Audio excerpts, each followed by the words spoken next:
Untuk orang yang kayak let's say kita ambil yang paling parah deh. Orang-orang yang lagi di bawah dan mereka sulit untuk naik dari segi self confidence, self worth, self image dan sebagainya gitu. Nah, kalau ngomongin gimana nih bisa panjang nih, maksudnya bisa banyak. Tapi kita case by case ya. Satu-satu ya. Kalau yang paling pertama sih yang tadi kan kita udah bahas, harus kenal. Kan harus kenal sama diri sendiri. Kan terdengarnya gampang kenal diri sendiri, tapi tuh maksudnya gimana gitu ya. Sulit kan mengenal diri sendiri itu sulit. Nah, salah satu cara yang bisa ngebantu kita itu adalah memang do many things, coba banyak hal gitu ya. Kalau misalnya kalian nih yang dengar misalnya masih usia remaja gitu ya, masih punya banyak waktu gitu kan, coba aja ikut banyak kegiatan kayak misalnya naik gunung, atau misalnya kamu panjat tebing, atau misalnya kamu suka nyanyi, suka nyulam. Coba banyak hal, jadi kamu bisa tahu apa yang kamu suka. Apa kegiatan yang bikin kamu benar-benar happy gitu ya. Terus misalnya gini, sebenarnya saya suka sih panjat tebing, misalnya saya cewek tapi suka panjat tebing, mungkin kan gak common, tapi kamu bisa belajar apa sih yang bikin saya happy dari panjat tebing. Oh ternyata karena saya harus make plan nih, misalnya batu mana gitu kan. Terus habis itu ternyata itu pakai daya tahan, ternyata saya suka kegiatan yang physically gitu. Nah kamu jadi tahu kan bahwa kamu apa yang kamu suka. Mungkin nextnya saya ternyata emang orangnya cukup sporty loh, jadi saya tuh jadi moodnya oke kalau saya rajin olahraga seminggu sekali gitu kan. Itu part of know yourself. Terus yang kedua, socialize with many people. Jadi terbuka sama banyak orang, ikut komunitas atau misalnya ikut berteman sama banyak orang gitu ya. Karena di situ kamu jadi bisa belajar, oh ternyata saya seneng kalau misalnya saya di-treat seperti ini, atau ternyata saya nggak nyaman kalau misalnya ketemu dengan orang yang seperti ini. Jadi kamu jadi tahu dirimu kan, kamu jadi tahu kamu pengen diperlakukan seperti apa, sukanya yang seperti apa gitu. Nah itu bagian yang lama-lama kamu jadi bisa know yourself gitu sih. Itu fase 1 anggaplah gitu, cara pertama gitu. Jadi bukan baca buku ya?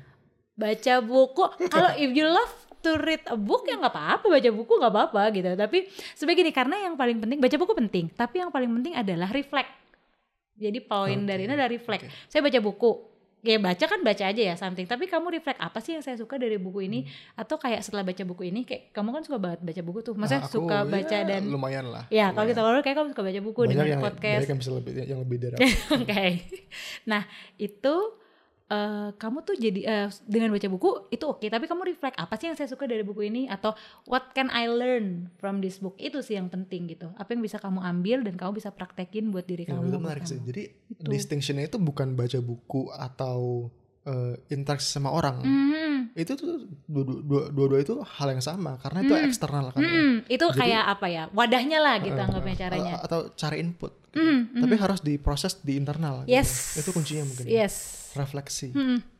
Banyak orang yang kayak dia misalnya kelihatannya gaul gitu ya, misalnya punya banyak teman, setiap Sabtu, setiap weekend dia pasti hang out sama banyak teman gitu ya, tapi dia nggak tahu diri sendiri. Tapi sebenarnya kalau ditanya kenapa lu seneng main sama mereka gitu, gak tahu ya, main aja gitu. Jadi dia nggak tahu what's the benefit gitu. Apakah memang dia karena senang ngobrol, atau misalnya dia kegiatannya atau apanya gitu. Jadi dia jadi kayak kosong, karena dia yang ya udah kata teman-teman saya asik nih nongkrong, ya udah ikut-ikut aja. Tapi sebenarnya apa yang kamu senangnya tuh apa gitu. You have to reflect on yourself gitu. Itu part of self love. Dan memang agree sih, itu bagian yang sulit sebenarnya dari self love. Tapi nggak apa-apa sih, karena itu proses. Dan memang kalau usia kayak masih 17-20 itu biasa kita masih istilahnya ngebentuk lah dan mencari juga apa yang kita suka. Masih kosong ya? Nggak kosong sih, tapi anggaplah kayak wadah yang memang mau diisi. Nah biasanya emang seiring berjalannya. Oh kalau orang kan suka bilang gini, iya kita harus mencari jati diri. Kalau menurut saya yang benar tuh membentuk jadi diri. Karena you define yourself. Dengan beda experience mungkin bisa jadi beda kan. Membentuk jati diri. Iya, membentuk sebenarnya. Mungkin jati diri bisa jadi topik podcast sih.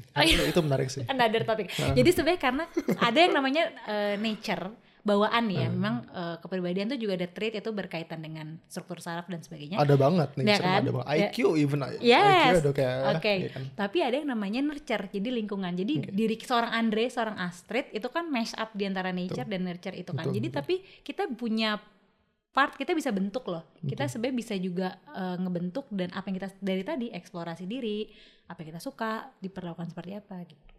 Seperti itu. Oke. Nice. So step yang paling penting, paling utama ya. Yang paling utama refleksi. Yes. Refleksi. Mau dan tapi cara dapat datanya macam-macam ya. Ada yang kayak expose ke aktivitas berbeda, aktivitas baru, ke orang-orang baru, dan baca gimana gitu ya. Tapi yang paling penting reflect gitu, supaya kayak bisa tahu tentang ya pada akhirnya tentang dirimu sendiri seperti apa gitu. Supaya kosong. Karena itu kayak cukup sedih sih. Supaya gak cuma wadah doang, tapi emang ada isinya. Menurutku kan, ada sih orang yang umur 30-an dan kosong gitu. Itu sedih sih. Man.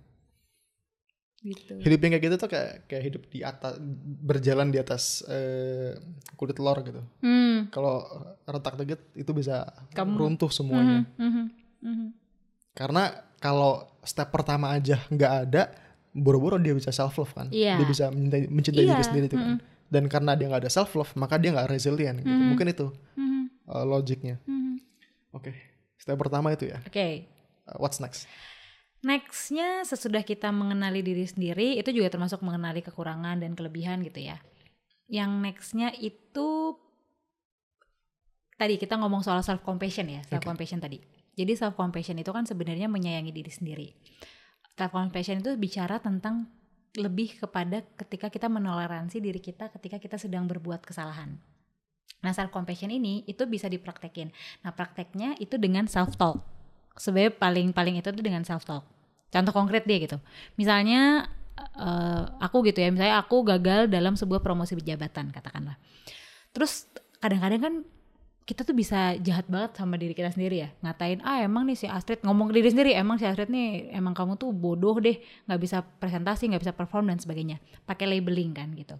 Nah tapi ketika kita praktekin self compassion, yang pertama itu adalah coba self kindness tuh jadi kita gini, ya sih saya kecewa karena saya nggak dapat promosi jabatan itu, and it's fine, maksudnya nggak apa-apa, dan I need time, saya perlu waktu untuk mengregulasi buat pokoknya pulih dulu deh dari rasa kecewa saya ini. Yang kedua, kamu juga bisa bilang bahwa iya sih saya tadi udah berusaha yang terbaik ketika saya presentasi, bisa pakai presentasi, tapi mungkin apa yang saya kasih itu nggak sesuai sama kualifikasi untuk promosi jabatan, dan nggak apa-apa, aku akan coba lagi di masa berikutnya.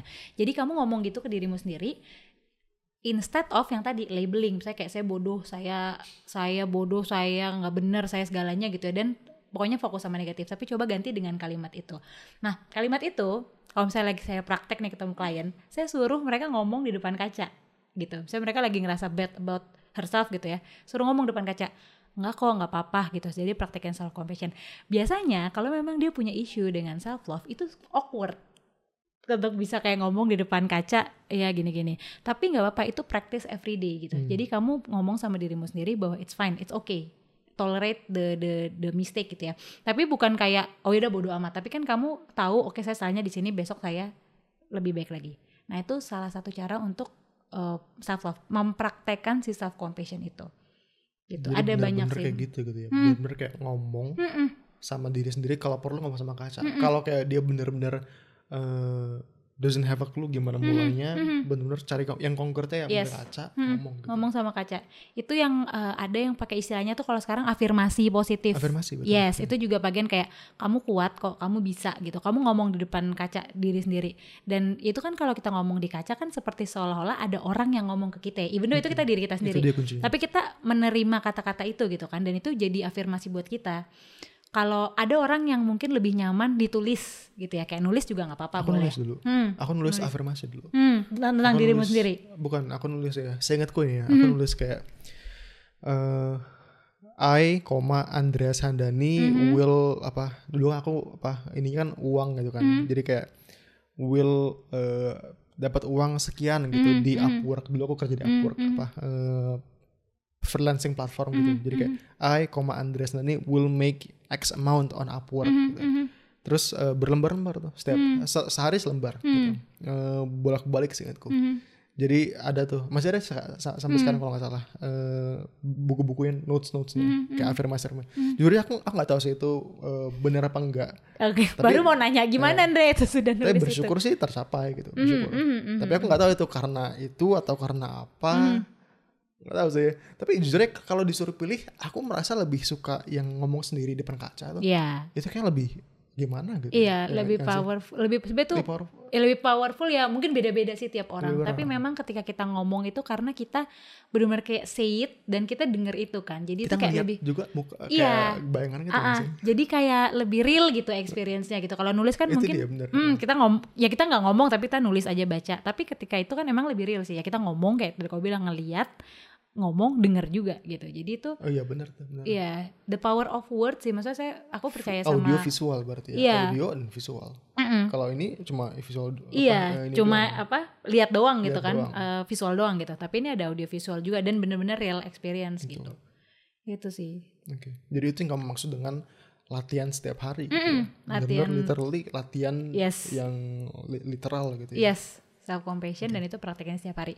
Kalau self compassion tuh banyak sih kalau kamu googling gitu ya. Dia tuh sebenarnya dicetuskan oleh seorang psikolog namanya lupa, Neff. Nah, belakangnya Neff, Susan Neff kalau nggak salah. Dan dia punya website sendiri.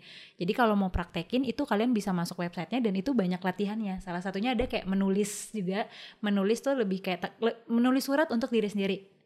Itu bisa juga jadi menulis tentang misalnya kamu lagi nyalain diri sendiri, yaudah kamu tulis apa yang kamu rasain, tapi kamu katakan apa ya, kamu coba bikin perspektif baru, tapi kamu tulis seperti kamu menulis untuk seorang Astrid gitu. Terus nanti kamu baca ulang gitu. Tapi intinya memang itu sih dialog, balik lagi reflect kan itu sebenarnya dialog dan sama refleksi, diri sendiri. Dialog dengan diri dengan sendiri. Dengan trik-trik itu kayak nge-trick diri sendiri untuk kayak bikin barrier gitu.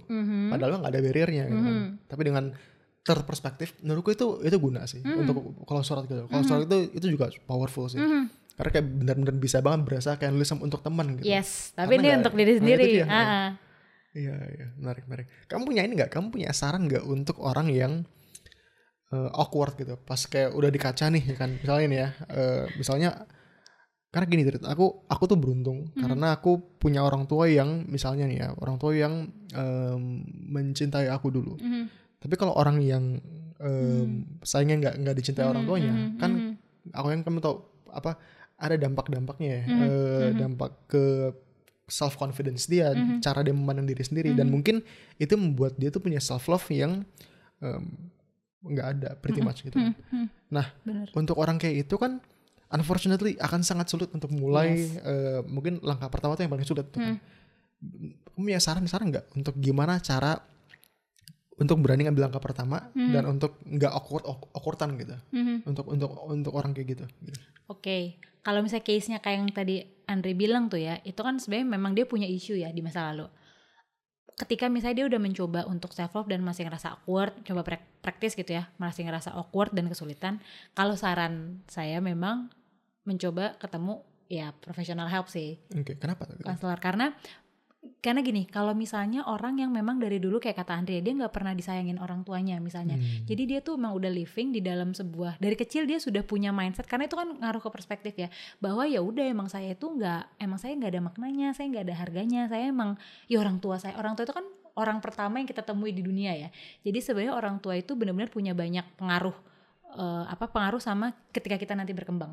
Ketika dia dari kecil dilihat mendapat input gitu ya, emang kamu nggak berharga gitu ya, dari orang tuanya nggak pernah merhatiin dia, nggak pernah sayang sama dia, nggak pernah peduli sama dia, dia punya perspektif memang diri saya nggak berharga, memang diri saya nggak bermakna, emang diri saya nggak ada positifnya kok gitu. Saya belajar dari experience saya waktu kecil. Nah itu kan proses dari kecil sampai katakanlah misalnya dia umur 15 tahun, itu kan proses yang panjang ya. Jadi dia sudah terbiasa untuk tahu, istilahnya gini, truth yang dia tahu, perspektif yang dia tahu adalah saya nggak bermakna. Dan mungkin sulit untuk misalnya, tiap orang beda, tapi mungkin ada orang yang memang sulit untuk keluar dari situ karena dari kecil dia taunya itu, dia nggak tahu yang namanya merasa diri bermakna atau diri berharga itu kayak apa, nggak tahu rasanya. So maybe dia akan butuh orang lain yang lebih objektif untuk membantu, sebenarnya ngebantu untuk ngelit dia, kasih tahu caranya gitu, pelan-pelan sampai dia bisa praktis sendiri.